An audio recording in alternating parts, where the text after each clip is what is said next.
because today I'm going to show you a very quick guide to putting on a Tesla roof rack, and there are a few key safety tips, so you're going to need to put them on properly so you won't do any damage to your Tesla.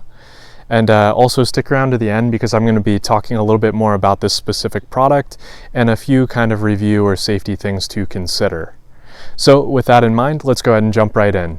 Starting out, you're going to want to look at the glass on the top of your Tesla, and there are little arrows if you look closely. Most Tesla owners don't know that these exist, but these are going to allow you to properly put on your Tesla roof rack. So you're going to want to clean both the glass and the paint around each of those four, and you should have a little paint protection film that you're going to slip on the paint side right next to those arrows. And here you can see I'm just kind of looping it over the edge just a little bit, and that'll protect the paint from the bolt just a little bit better once it's in place.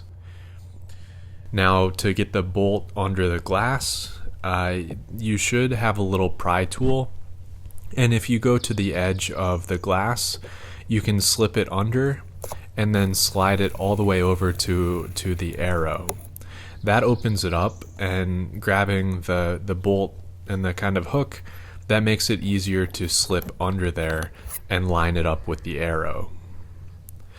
And once it's on there, you should go ahead and wiggle it around a little bit to make sure it's nice and snug. Alright, for the next step, you're going to grab the 4 pads.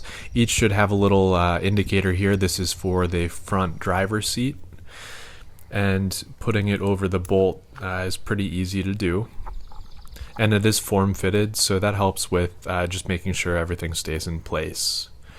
And of course, you need to do this to all 4 sides and make sure you have the right pad for each one. Alright, now we can put on the roof rack pieces. You'll notice that one is slightly larger, and this one goes on the front of your Tesla.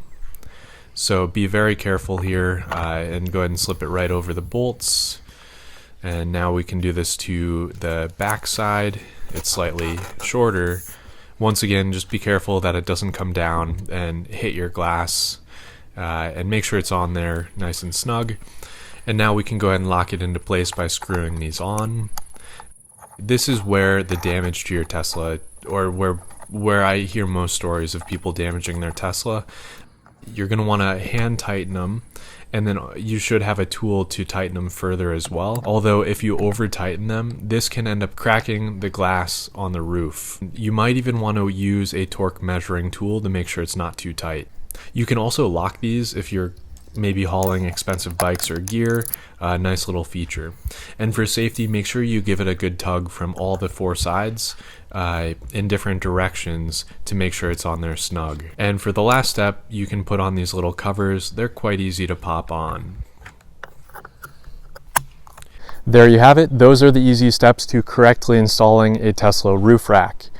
Now, a company sent these to me for free to share here on YouTube. They didn't require me to say anything, and I am going to include an affiliate link to these in the description. So have at them if you want them. You also get a discount by using my code.